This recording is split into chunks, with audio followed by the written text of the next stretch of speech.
কাউকে না জানিয়ে একরকম নীরবেই দেশে এসেছেন জনপ্রিয় ইসলামী আলোচক মাওলানা মিজানুর রহমান আজহারী।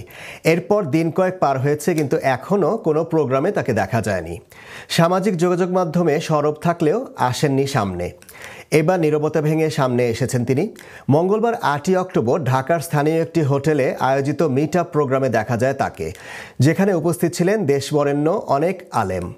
প্রোগ্রামে মিজানুর রহমান আজহারীর সঙ্গে সাক্ষাৎ করেন আল্লামা দেলোয়ার হোসেন সাঈদীর ছেলে মাসুদ সাঈদী। বিষয়টি তিনি নিজে নিশ্চিত করেছেন।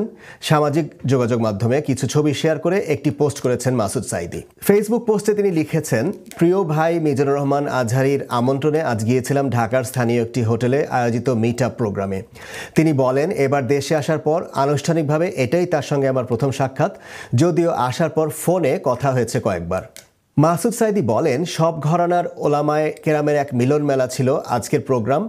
ওলামাগণের এমন ঐক্যবদ্ধ বাংলাদেশই আমাদের কাম্য। আল্লাহ তাআলা মিজানুর রহমান আজহারীকে নেক হায়াত দান করুন, তার সম্মান মর্যাদা আরও বাড়িয়ে দিন, দ্বীনি আন্দোলনে সক্রিয় ভূমিকা রাখার তৌফিক দান করুন।